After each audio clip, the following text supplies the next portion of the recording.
sabarukan kumaha awas lamun nang tangan ka Gusti Allah bisa jadi berkepanjangan ieu panas.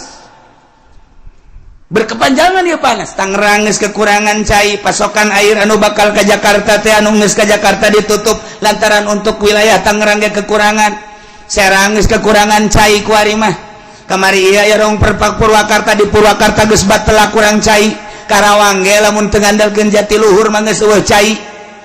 Allah maha kawasan ke kumaha meureun ke sanajan aya Jatiluhur wallahu alam ngan tetep bae urang ngadoa mah tetep ngadoa bae ngan ieu disiksa babari jasa teu puguh teu karu sadane macet siksa teh Allah da kumaha coba ayo terus urang ka Jawa Tengah ka ditu kurang moga informasi di Yogyakarta geus parah jasa we cai.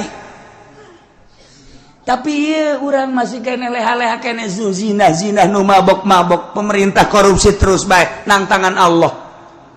Awas berkepanjangan ieu keur ditegor ku Gusti alam dunia beuki keung loba jalma nu malaweung nu doraka beuki anteng kana ibadah teu mayeng yahdilil ladzina yarisunal ardh. Apakah can jelas can nyata ka jelema anu cara ricing di muka bumi bisukna nyieun imah nyieun hotel muharajas can jelas kitu min badi wilaki ahli asabada dirusak ahli-ahli bumi kok masih kene terus bae maksiat.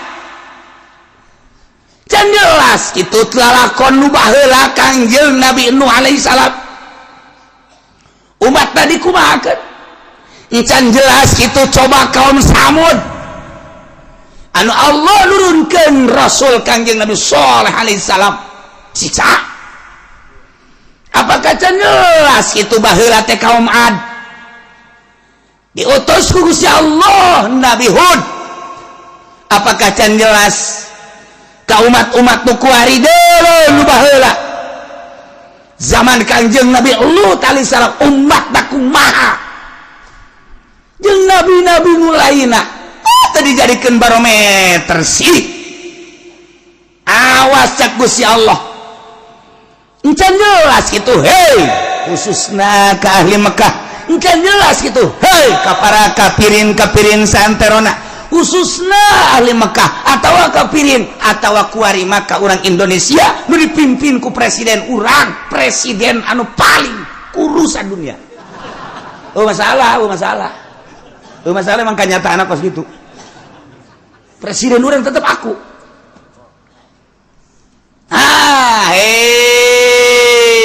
Bangsa Indonesia cek Gusti Allah. Loba teuing sa Indonesia mah 10 Jawa bating saprovinsi Jawa Barat gede teuing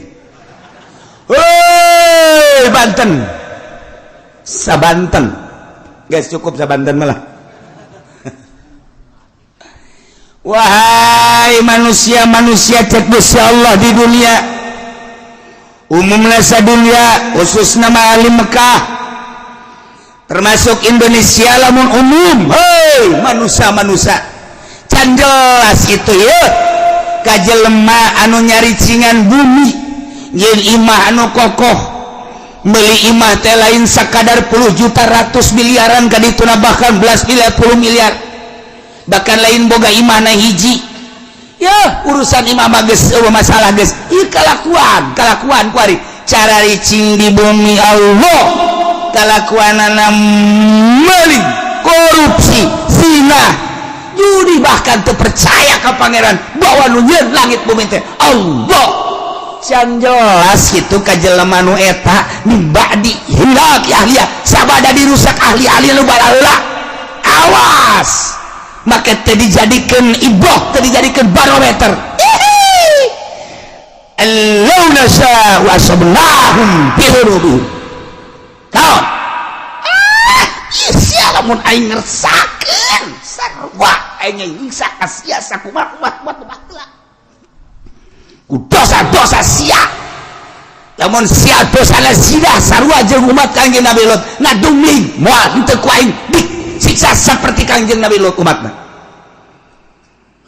lamun sia buang kawarah ka Gusti Allah ka aing cak Allah deuleu kaum Samud deuleu kaum Ad teu saeutik nuku aing baheula teh disiksa terus-terus ieu ku hari ieu teh sia-sia kades mabok ambalaya di Indonesia awas ya cak Gusti Allah zina ku ari mage sambalaya teu menutup kemungkinan launa sya'u asabnahum bidzunubihim isain sarua jeung umat baheula maling korupsi terus bae awas launa sya'u asabnahum bidzunubihim mentek memehna ku Gusti Allah ku ari dipanaskeun heula awas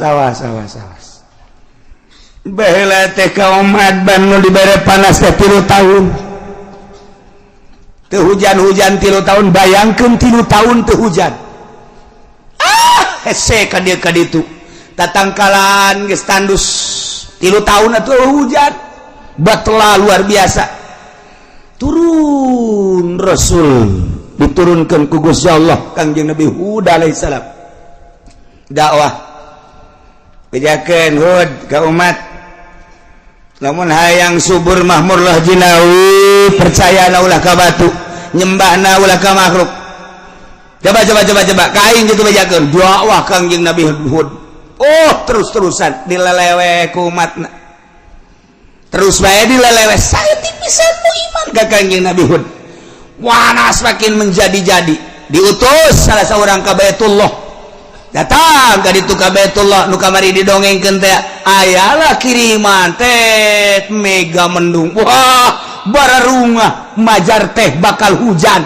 ternyata angin ngaglebuk angin muter sabada Kangjeng Nabi Hud jeung pengikutna titah keluar eta kapan siksa cek Allah tuh jadikeun barometer awas di Indonesia geus sabaraha bulan urang dibere panas hujan di mana-mana guludugan jeung kilatan samarukna hujan bener beureun geus diitung ku ari di nagara geus beak sabaraha puluh miliar ieu ganyeun hujan teh nyararaho urang mah asal hujan seuri padahal mah ieu teh geus ditotal sabaraha miliar beakna lamun teu dihujankeun urang teh ku ari panasna ambual pohara luar menyengat cirina cek ahli palak mah angin heula kilat teh guludug teh ieu mah hujan kilat angin sabarukan kumaha awas lamun nang tangan ka Gusti Allah bisa jadi berkepanjangan ieu panas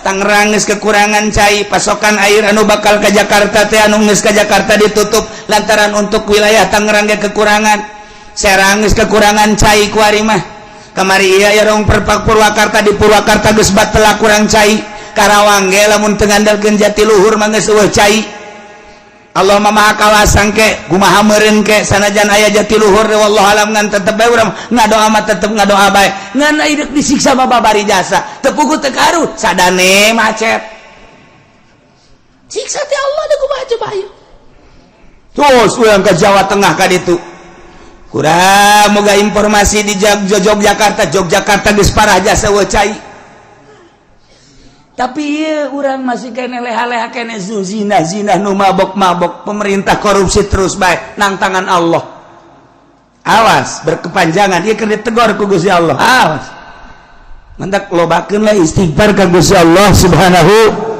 wa ta'ala awalam yahdi apakah can jelas lilladzina yarithuna ladoka jelema nu nyicingan bumi ieu nu mantak Gusti Allah teh make bahasana yaritsunal ardo make yarisu mah tina warasa yarisu eta makan ngawaris aya ngawaris mah berarti kapan aya nu diwaris lamun bapa ngawariskeun ka anak aya anak eueuh anak mah meureunanan ka incu lamun incu anak eueuh aya meureun dulurna mamang teh uah teh nah eta ngaranna ngawaris ieu ge ku bangkawara amat sia cicing di alam dunia na nyieun Allah sia ngawaris ka umat nu baheula zina sia ge kurang zina deui bae nu baheula mabok sia kuari kunaon mabok, nu baheula maling sia kuari kunaon maling. Maka mantak make bahasana yarisunal ardo.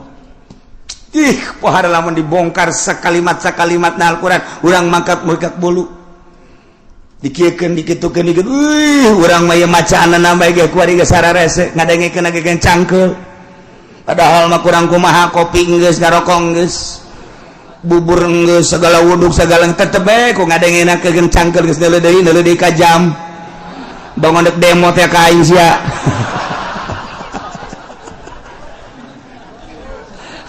Gusti Allah lagu ente ngeta mun boga janji meureun deui jam ieu janji aing jeung jahe.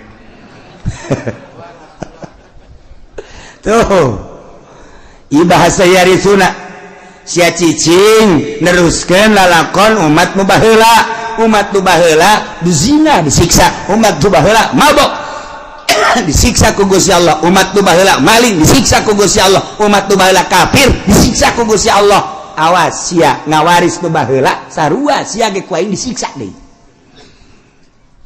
Geus kasaksian ku urang kamari ieu tsunami beuh 200.000 manusia asahina jasa mobil single yang imah bangunan single lenceng asahina jasa kabeh ge dunia jeung manusia saeusina asahina urang neuleuh tsunami.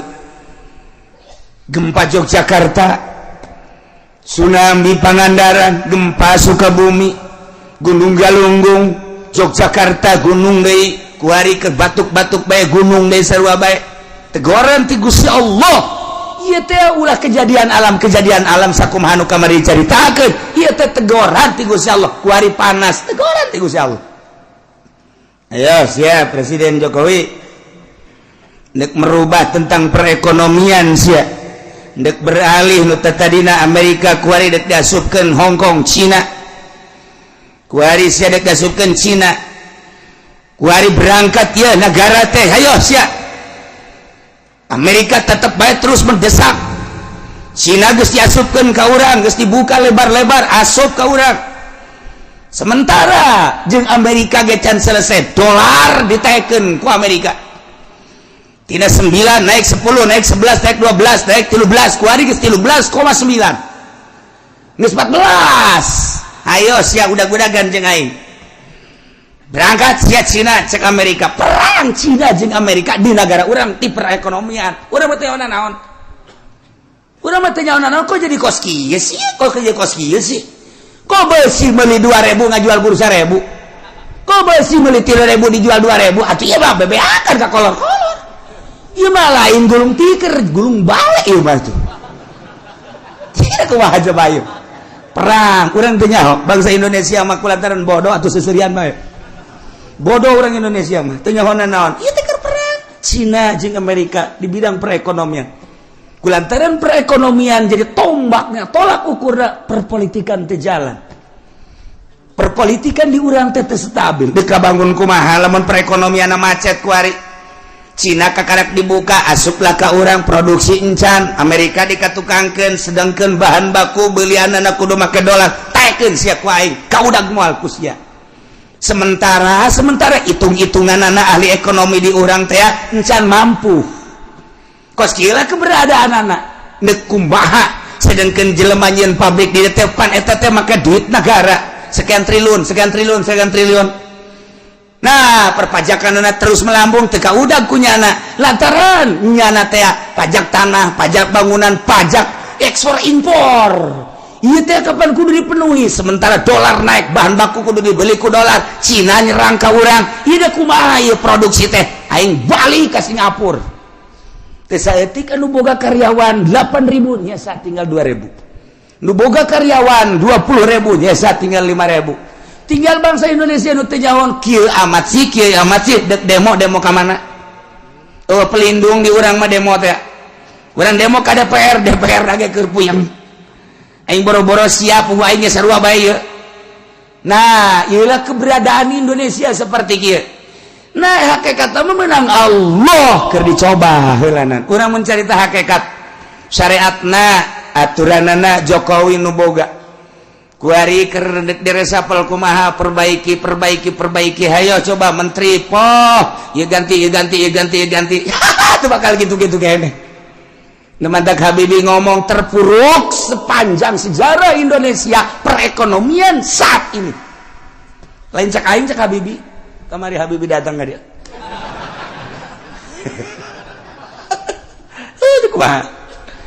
Nah ieu keur carita keberadaan negara. Kemudian panas sakallah ayo sia. Dik jeung aing udag-udagan sia ayo. Sia da ngaluhurkeun pertanian Jawa Timur akan ditingkatkan pertanian Jawa Tengah, Jawa Barat. Ketika persiapkan di Palembang, di Medan, di berbagai daerah, pokoknya ditingkatkan pertanian. Sebabnya perekonomian bakal macet. Kunya nangis kayak itu. Ya perekonomian industri bakal macet. Sebab mualka udang melalui dolar ditaikkan ku Amerika. Ayo hanya udah-udagan perang Cina dengan Amerika. Asal Cina naik perang. Lamun Cina terus memaksa dolar bakal 15. Lamun Cina terus baik ku Indonesia dibere diketeruskan naik 16.000. Jadi dari kumaha eta mah perangnya anak. Ayo cek Amerika. Pas gitulah perang. Beda deui jeung perang di Irak, lain deui di Irak mah.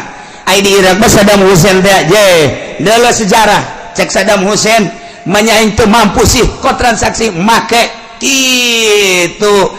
Hilang dolar bae. Kuwi ini ditaikeun Islam teh. Dolar kuari teu bisa transaksi di Irak. Meuli minyak kudu make dinar, meuli minyak kudu make dirham. Uang Irak. Iran kitu kene sepakat. Boh bingung kalah Amerika. Sakedeung nyieun lah nyana perkumpulan ieu mah lamun diteruskeun bakalna negara Islam di mana-mana. Bakal terulang kembali wali sanga zaman kitu Raden Patah dengan Saddam Hussein. Islam akan tinggi. Urang mah teh jauh minyak dengan sakitu perang perekonomian. Nah, dijadikan biologi padahal di Irak teh ngan omongan Amerika teh dihajar ku Amerika sorangan moal kuat Irak, dihajar ku dua anjing iris moal kuat, dihajar jeung Prancis moal kuat, nyeulah multinasional hajar Saddam Hussein sebab urang bahaya ka dituna bisa-bisa Islam naik deui. Islam nu mantak merudah sadunia kamari mah tanpa aya nu nitah spontan. Tuh lamun dibuka sejarahna kos gitu. Kuari di Indonesia geus tamah geus carita Irak tamah geus beres tamah geus. Beres geusan tamah geus.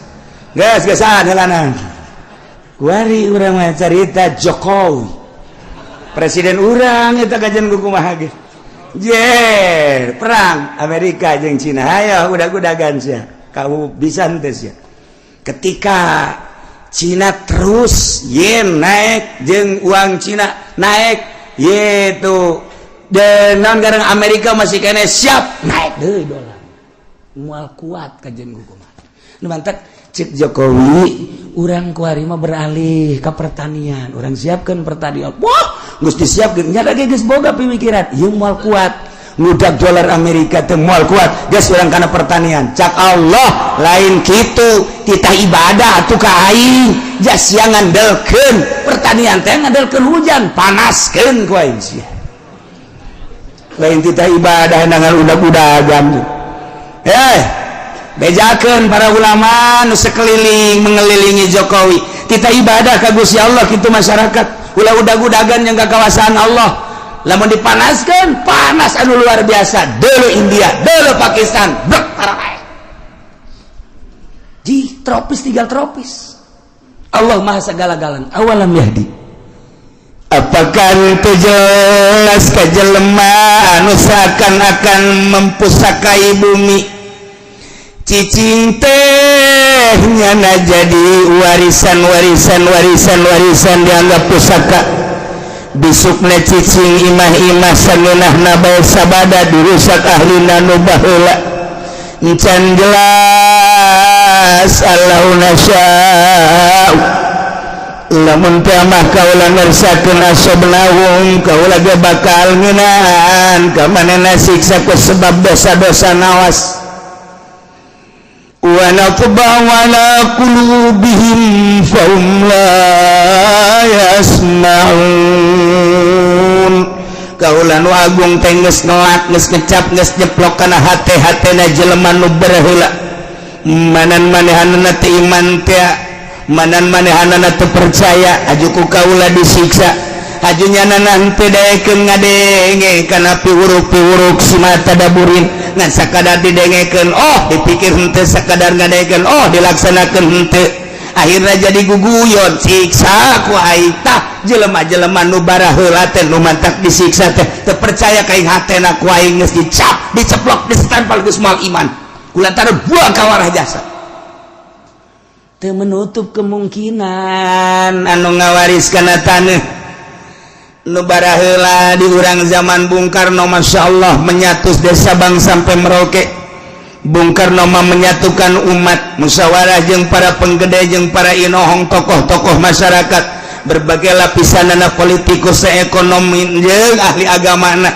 kiai diajak musyawarah yuk urang nyatu nyahiji dari Sabang sampai Merauke istimewana Bung Karno tapi ku hari berpecah belah ku hari ge kapan geus hampir memaksakeun sebenarnya per provinsi kulantaran naon asah henteu kageroh ku hari lamun Aceh ku hari geus memecahkeun diri Papua geus hayang misahkeun diri kemudian Banten ge Banten selenting-selentinganan geus hayang misahkeun diri kulantaran naon eta teu kageroh permasalahan naon henteu kageroh geus dijieun otonomi daerah ku hari mah tuh pelaksanaan pembangunan kumaha sadaerah-sadaerahna pemasukan gede hebat berendahna pasukan leutik berarti saaya-ayana dilaksanakeun geus otonomi daerah tapi tetep bae otonomi tinggal otonomi jalan mah tetep renjul bae deuk kumaha deui atuh deuk kumaha deui horenganan sistem nu aya di urang anu teu bagus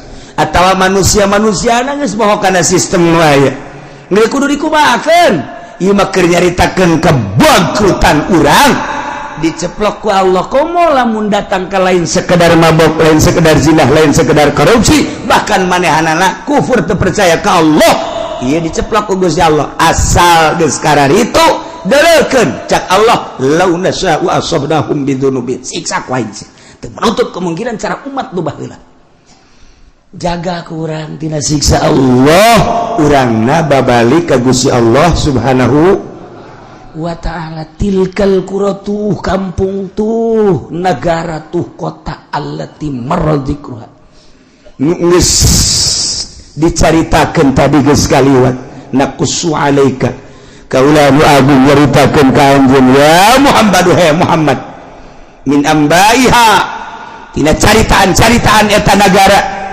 tuh dele ketika di Irak bangkawarah manusia setelah Kangjeng Nabi Adam turun di India kemudian anak baranakan Kangjeng Nabi Adam teh kemudian tas Kangjeng Nabi Adam Kangjeng Nabi Idris di Irak dilanjutkan ku Kangjeng Nabi Nuh alaihis tilkal qura tuh kampung Irak tuh negara Irak Utara di situlah Kangjeng Nabi Nuh dilahirkan di dinyalah Kangjeng Nabi Nuh dakwah di tengah-tengah masyarakat anu luar biasa biadabna di dinya maling di dinya zina saha anu gagah saha anu menang teu percaya bahwa langit bumi nangieun Allah Kangjeng Nabi Nuh diutus tita iman ka Allah disangsarikeun 950 tahun Kangjeng Nabi Nuh umurna 1000 tahun 950 tahun nu iman eta dakwah ya Allah ya Rabbi urang mah nyeun pondok kakarak 5 tahun nu mondok bae geus frustasi urang dakwah nu ngadengekeun bae geus frustasi dele Kangjeng Nabi Nuh 950 tahun ngan Kangjeng Nabi Nuh mah terus bae tabah diusir bala Kangjeng Nabi Nuh tidinya instruksi Gusti Allah nyeun kapal Kangjeng Nabi Nuh saling-sarikeun ayeuna kapal mah deket laut lain di tengah-tengah negara sia mawana kali itu kumaha jeung leumpangna kumaha kapal mah ayana di laut cek Kangjeng Nabi Nuh kula mah instruksi ti Gusti Allah lah udah sok Allah-Allahan edan sia mah Nuh geus teu dianggap tapi tetep bae Kangjeng Nabi Nuh terus kesimpulan nama Nuh awas ieu umat disiksa saha anu iman kuateun Kangjeng Nabi Nuh dakwah awas siksa ieu mah bakal datang nu iman naik ka dieu naik anak Kangjeng Nabi Nuh 4 Yapis ham nah Kanan nutilu asup kalau ka parahu nu hiji Kanan mantep anak sorangan Kanan teu percaya ka Abah teu percaya ka Abah nama di Rasul ya urang teh teh turunan tilu-tilu Yapis ham sakitu dijelaskan ku Kangjeng Nabi di hadis Bukhari Yapis bapak orang itu Sam bapak orang itu ham bapak orang itu jadi orang teh keturunan tilu-tilu Kangjeng Nabi Nuh alaihi salam mal kaluar tidinya Arab turunanna dijelaskan ku Kangjeng Nabi Arab turunan bapana kadituna ka Kangjeng Nabi anak Kangjeng Nabi eta kemudian ngatu gaduh naon gatu ngaranna itu Iran Persia ya eta keturunanna terus kaya Turki Cina ieu termasuk urang ieu ke urang lamun nyaritakeun hadis Kangjeng Nabi Nuh eta jadi kesaturunan kadi itu hiji nu teu iman Kanan tedak naik Kanan kadi cak Kangjeng Nabi Nuh iman siksa ieu lah bah siksa di mana abi naik ka ditu ka tanggal kalapa ada liput sia tanggal kalapa ge bong moal mah nya tiba heula ge tilok tanggal kalapa tilok liput ku cai ieu mah siksa sadunya ieu mah moal bah kali ge lah kula mah lamun tanggal kalapa kaliput kula mah ka gunung satu teh iman ngaran lagi terus disiksa teh naik di mana Kangjeng Nabi Nuh itu singgahna ya gunung naon gara-garana kapal judi di Al-Qur'an gunung judi di mana eta di Turki nah jadi ti Irak terus ngeungkeun kapal teh eureun-eureun di Turki tah eta lah kuari geus diketemukan di Gunung Ararat di dinya Turki aya kapal Kangjeng Nabi Nuh sebelah kirina sekitar bangsa 50 meter di dinya aya masjid masih aya keneh kuari ge masjid urut Kangjeng Nabi Nuh alaihi salam geus jadi batu masjid Kangjeng Nabi Nuh di dinya kapal aya keneh urut kapal Kangjeng Nabi Nuh jadi kapal teh singgah teh lain di laut tapi di luhur gunung judi kuari aya keneh kuari aya keneh geus dipoto urut kapal Kangjeng Nabi Nuh teh. Kemudian laut nu pernah kitu diberangkatkeun ku kapal Kangjeng Nabi Nuh ku didinya mah ke satelit. Coba laut mana? Aya kuari kecanggihan alam, kecanggihan alatnya seperti eta. Jadi kuari mah lebar kapal Kangjeng Nabi Nuh, panjang kapal Kangjeng Nabi Nuh diketemukan oleh 4 negara. Satu negara Amerika bersama-sama dengan Arab, nomor katilu Jerman, nomor kaopatna Irak. 4 negara Mesir, 4 negara ieulah anu terus menelusuri tentang kapal Kangjeng Nabi Nuh. Kuari geus dijadikeun kitu mitos. Geus dijadikeun kuari aya kapal Kangjeng Nabi Nuh, masjidna aya urut Kangjeng Nabi Nuh singgah di luhur gunung. Masyaallah. Aya 2 masjid, hiji di dinya, nomor kaduana di Tajikistan. Nah, jadi eta lamun urang ka ditu engke naik ka gunung bakal kapanggih jeung masjid urut Kangjeng Nabi Nuh alaihi salam. Ke lamun urang ka Tajikistan ka ditu ente naik kula mah balik. Para raih bisa sia di luhur gunung. Aya tapi make kapal heli di sorotan aya. Masyaallah. Terbukti ieu teh orang Amerika ingin membuktikan coba di mana sih ke gunung judi dan di mana sih singgahnya kapal dan bagaimana ditelusuri selama 5 tahun menelusuri eta 5 tahun menelusuri eta alhamdulillah terbukti iyalah geus dibukti-buktikan ku Gusti Allah nyana nama asup Islam kemudian loba nu asup Islam di Amerika ketika manehana nyaritakeun tentang terbukti nah baheula zaman Kangjeng Nabi tutup ku Amerika teu meunang dicaritakeun bahaya ieu mah Masya Allah nailah cerita tilkal qura tun negara anu baheula ahlina beriman ka rasulna begitu Allah ngutus Kangjeng Nabi Nuh alaihi salam umatna tetep bae henteu iman siksa ku Gusti Allah tilkal qura negara itu disiksa ku Gusti Allah. Nomor keduana negara kaum Samud eta adalah kaum Kangjeng Nabi Shalih alaihi salam eta ngaranna Madain Shaleh lamun Kangjeng Nabi nyaritakeun dina kitab Bukhari hadisna aya Batnul Wadi ketika Kangjeng Nabi di Dzulhulaifah. Kangjeng Nabi teh cicing di Batnul Wadi, antara Batnul Wadi jeung Yordan didinya aya ngajana Madain Soleh. Lamun dina Al-Qur'an aya surat Hijr, eta surat Hijr teh eta. Tuh didinya lah disiksa kaum Samud teh. Lamun terus urang ka Yordan aya Petra di ditu tersisa ditinggalna. Tilkal qura disiksa kaum Samud. Mana deui? Tuh Ad, kaum Ad di mana Ad? Kaum Ad teh antara suhu di Arab Madinah, antara Madinah jeung Yaman. Belah ditu aya Ahqaf ngaranna. Mentak dina Al-Qur'an aya suratul Ahqaf. Ahqaf eta dataran luas, dataran pasir. Urang mah nyebutna gurun pasir, Sahara ngaranna. Ahqaf teh lamun urang dina Al-Qur'an mah suratul Ahqaf, Yaman. Kaum Ad di Yaman, ditinggalna kaum Ad. Mentak diutus Kangjeng Nabi Hud alaihi salam Yaman. Mentak aya kuburan Kangjeng Nabi Hud di Yaman mah osok di haolan. Wah, ramena luar biasa.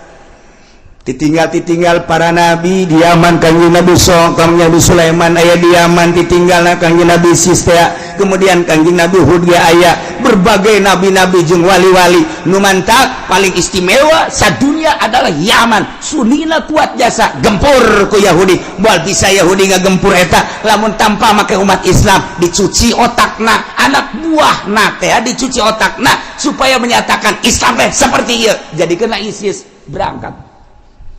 Ku hari ku ISIS diacak-acak kuburan-kuburan teh. Wah, kiai-kiai terus dibeakeun. ISIS terus bae. Iyalah supaya jadi Wahabi. Sebab ku Wahabi Yahudi ngeunaheun jasa. Ku Yahudi mah ku Wahabi mah Yahudi teh ngeunaheun jasa. Ndek nyaplokna naon ge. Itu hasil-hasil bumi teh ngeunaheun jasa. Selama make Sunni ortodok lamun di Irak mah Islam ortodok. Ahli toriko iya bahaya. Urang teh teu meunang nyaritakeun tentang tuh Tuan Sabdul Qadir. Urang teu meunang nyaritakeun tentang Kanjeng Nabi urang teu meunang nyaritakeun tabaruk. Yahudi teh ngaulahkeun hese ku Yahudi mah melalui Wahabi. Kos kitulah kuari asup ka Indonesia Wahabi, Syiah asup. Mentak lobalah pertanyaan-pertanyaan mahasiswa untuk mempertanyakan kebenaran kewalian Maulana Hasanuddin. Mempertanyakan kebenaran kewaliannya Syekh Yusuf, mempertanyakan kewaliannya Syekh itu Asnawi, mempertanyakan kewalian Wali Sanga. Ketika orang nyaritakeun nyana wali, apa dasar kewalian? Coba, lamun tahun-tahun sabaraha naon ditinggalna. Nah, ketika orang nyaritakeun Cirebon Syekh kitu Syarif Hidayatullah dideuleu ku urang keramikna, dideuleu ku urang potongan bangunanana, iyalah ngajadikeun mitos bakal didinyalah bakal kanyahoan tahun sekian. Maka dengan ayana kos kitu jelaslah kewalian Syekh Syarif Hidayatullah dihancurkeun ku nyana supaya anak incu urang ulah bisa ngaritakeun deui. Di urang tidak menutup kemungkinan bakalna Cirebon hancur, Wali Sanga kabeh dihancur-hancurkeun. Banten ge dihancurkeun. Supaya kuari mah urang masih kana bisa nyaritakeun, engke bukuna bakal dibeakeun kabeh deuleu. Rencana Yahudi seperti eta. Ulah sampaikeun ka nyaritakeun karuhun-karuhun kewalian. Ieu nu mantak jadi kekuatan Islam teh. Nu mantak kuari Arab teu kuat teh lantaran naon? Lantaran nyana geus teu nyaritakeun. Di mana makom Siti Khadijah kuari geus teu kadeuleu? Di mana ditinggal Kangjeng Rasulullah geus teu kadeuleu. Malah kuburan Kangjeng Nabi ge deuk dipindahkeun. Ya hatta Yahudi. Ya Wahabi nurut bae deui. Deuk kumaha coba ieu? Nah, mantap kuari digempur memeh Mekah jeung Madinah. Kangjeng Nabi nu bakal diacak-acak engke Yaman heula, sebab di Yaman lah loba ditinggal ahli sunnah wal jamaah nabi-nabi. Irak geus hancur, kuari Yaman dihancurkeun. Engke terus tas Yaman bejana ka Indonesia. Moncongna geus dikieukeun tah. Ti Australia moncong geus dikieukeun. Tepat Cikupa. Geus diukur ku nyana, geus dikacikupakeun bae ka jansakeun aya citra. Aya anu ngabisiki, coba cenah ka puri, ulah puri mah eueuh teh puri. puri mah aman nu zina nu mabok di dinya mah ge anu eta doang ngesian imah kosong ka ieu di urang teh geus di berbagai sektor di luhur geus dia siku wahabi pun hayang nyaho di kepemimpinan Jokowi ieu lah kadeuleu rapuhna nu matak dipaksakeun lah NU dengan agil sirat kudu naik nih sadajan sabaraha miliar kudu bae urang lamun nyaritakeun kitu bakal ngabukakeun tentang keberadaan Indonesia kunaon sih bisa memaksakeun aya bergaining jeung ieu sebab naon keur memperjuangkeun kewahabian jeung kesyiahan dicaritakeun soge maksudna kumaha hati-hati ka hareupna lain lalaga dieu mah terus dipaksakeun padahal mah NU mah lain kos kitu kuduna atuh tipe NU mah lain kos kitu kudu tawadu kuari ge tawadu ngan tawaduna kuari mah tawarna duit jadi lain tawadu asli nah ieu kuduna aslina NU mah tawadu DP kok kuari main kos kitu lain sekedar lain nyaritakeun tentang keayeban NU tetapi keberadaan NU seperti etalah dipaksakeun kajen kukumaha ge sebab naon aya nu diperjuangkeun di tubuh pemerintahan supaya sunni rusak dihancurkan lalaunan wow leuwih jeli ahli Allah amanta kabeh blut pigideg bae abi babi nu saja anu nyarahun gideg kumaha ka hareupna ai kula mangan sakadar lah atuh nyaritakeun keberadaan kos kieu bae sakadar supaya nyaho bae abeh urang hati-hati anak urang pasantren-pasantrenkeun si hade abeh engke tetep bae kuat perang masalah geus wih cenah kieu perang masalah dia perang paeh teu perang paeh ieu ulah kitu cenah kieu kula can kawin-kawin heula sia deula saya mikiran kitu bae sih mikiran hulu nu leutik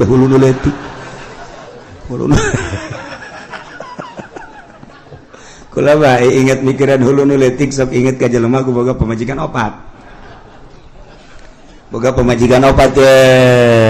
tangan ku nyana diatur cak nyana teh kieu nya pokona mah asal giliran sia datang ka imah aing ka dieu sia balik isuk kana ieu datang jadi awewe nu datang sebab ai mah pan boga pagawean dakwah teh dagang teh dan lain sebagainya geus sia kudu nyaho sia datang ka waktuna masing-masing geus itu persetujuan pemajikan opat oke gara-gara nama ieu tah hulu nu leutik aing jadi inget bae bung-bung nama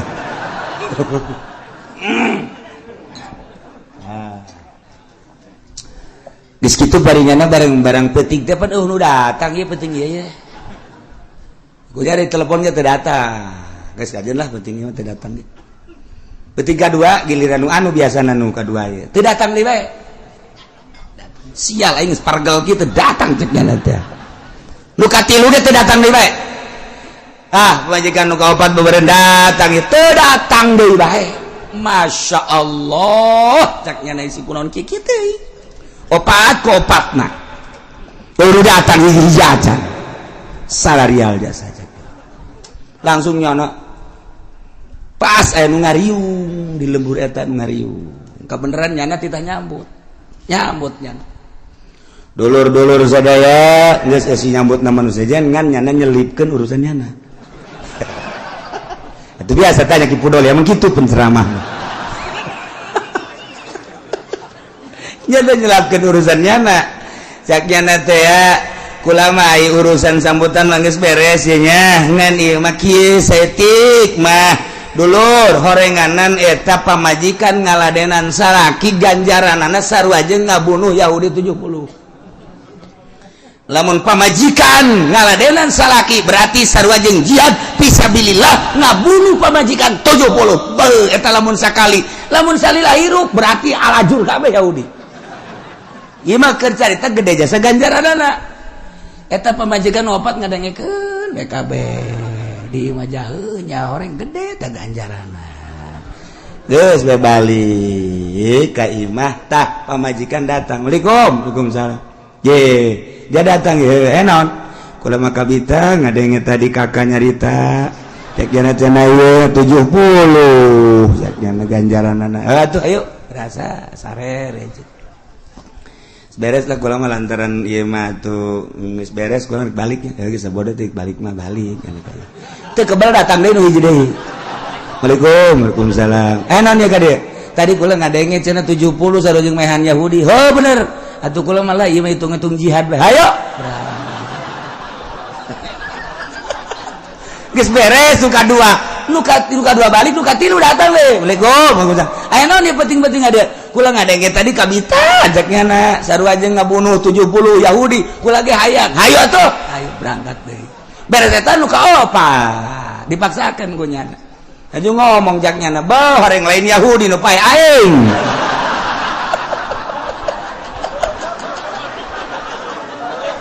tuh gara-gara nu leutik inget bae kadinya aduh jaknya na lain Yahudi nu modar aing isu ka rumah sakit teh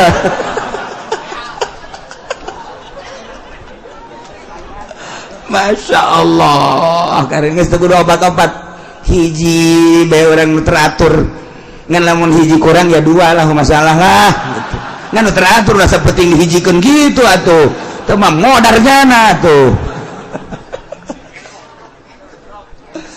Masya Allah tilkal qura itu negara-negara nu tadi dicaritakeun teh aku kaula dicaritakeun ka anjeun Muhammad tina caritaan-caritaan ahlina itu tadi Kangjeng Nabi Nuh kemudian itu Kangjeng Nabi Saleh kemudian Kangjeng Nabi Hud umat tadi siksa al-Aqab nah etalah Kangjeng Nabi Lut Yordan terus ke belah itu urang neuk gitu ka mana ka arah gitu Palestina didinya antara Yordan jeung Palestina didinya teh naik kadinya tah eta teh aya tanah anu dibalikeun ku Gusti Allah handap jadi luhur-luhur jadi handap tandus hideung ku ari ge teu bisa didatangan panas nu dipager ku negara Yordan eta Kanjeng Nabi umat Kanjeng Nabi Lut umatna siksa numanten Kanjeng Nabi Lut na disalamatkeun ku Gusti Allah ti Yordan teh tinggal lompat ke Palestina salamat Kanjeng Nabi Lut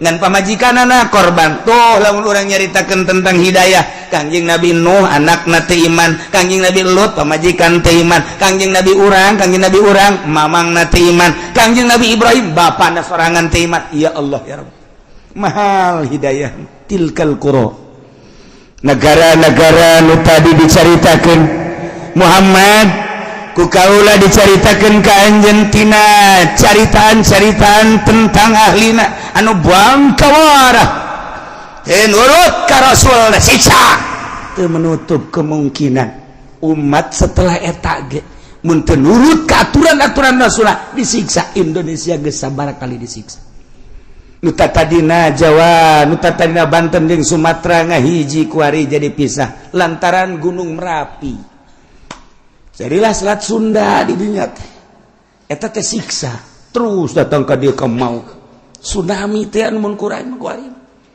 eta teh siksa Masya Allah karim geus sabaraha ieu urang jutaan manusia nu tersiksa kok teu dijadikeun barometer teu dijadikeun ibrah si ku urang teh apakah can jelas kitu umat nu baheula disiksa tanjakeun ku ari nu Batak Tasikmalaya Galunggung disiksa tanjakeun kunaon eta kredit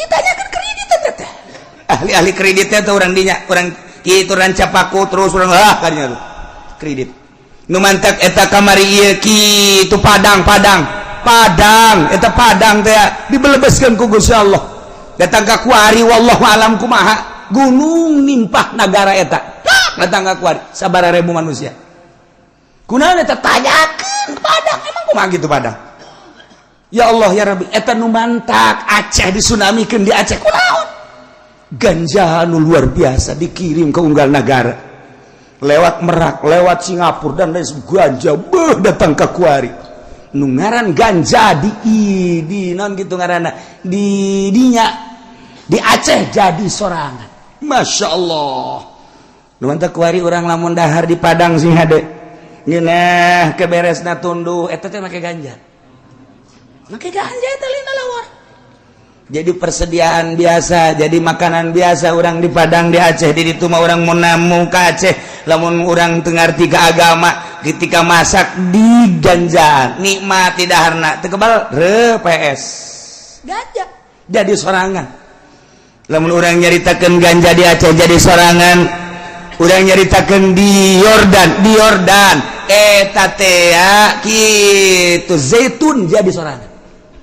Jadi seorangku lagi kaget sisa gunung zaitun barang terus naik mobil di sisi imah kebelah zaitun horeng jadi sorangan nu mantak zaitun ke mancanagara zaitun nu aya di urang geus di naon dikemas eta teh menang ti nagara Yordan jadi sorangan mantak dina Al-Qur'an watini wazaituni waturi sinina wa hadzal baladil amin demi tin demi zaitun Waturi Sina demi gunung Tursina emang didinya terus Yordania Mesir terus ke Palestina gunung Tursina okas gunung Judi teh di Turki terus ke terus tilu negara eta teh gunung Judi kabeh tilu negara gunung Judi kos Palestina ke Tursina eta urang di Yordan Mesir terus ke Palestina terus eta ngaranna gunung Tursina kabeh Judi sarua bae itunya Tajikistan etanya gunung Judi di dinya Turki gunung Judi tilu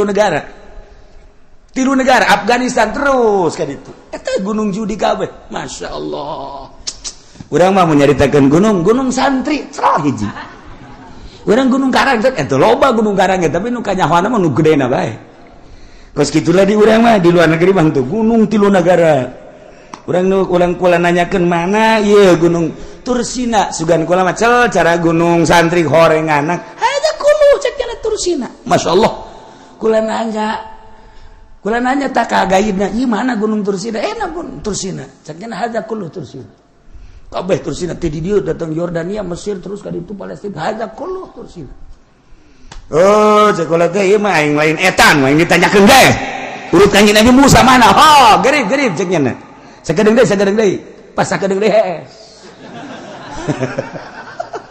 geus deket akan pelantaran penting dibejakeun tah ieu ceritakeun gu nyana ieu lah gunung urut Kanjeng Nabi Musa atuh mun kurang turun bisa tante cek nyana teh jahat di dieu loba garong ulah peuting kebenaran lewat kadinya peuting ngan neuleuh doang ieu dibejakeun gu nyana ieu lah gunung Tursina urut Kanjeng Nabi Musa ngan lamun peuting henteu ngajamin keamananana sebab daerah dia jahat-jahat keneh paingan aya polisi setiap mobil aya polisi dikawal ku polisi Masya Allah horenganan kejahatan-kejahatanana luar biasa tilkal qura tuh negara-negara ieu keur carita negara-negara anu ku Gusti Allah dicaritakeun ka Kanjeng Nabi urang anu diturunan rasul-rasul urang mah jauh teuing urang nyaritakeun negara urang bae tuh Aceh jadikeun ku maneh contoh tuh Tasikmalaya jadikeun contoh tuh kitu Sukabumi jadikeun contoh tuh Padang jadikeun contoh kade ulah datang tai goyang tuh Yogyakarta kudu kumaha tuh iman ka Allah Subhanahu wa ta'ala lobakeun taqarrub tafakkur ka Gusti Allah Masya Allah wa laqad ja'atuhum rusuluhum bil bayyinati wallahu a'lam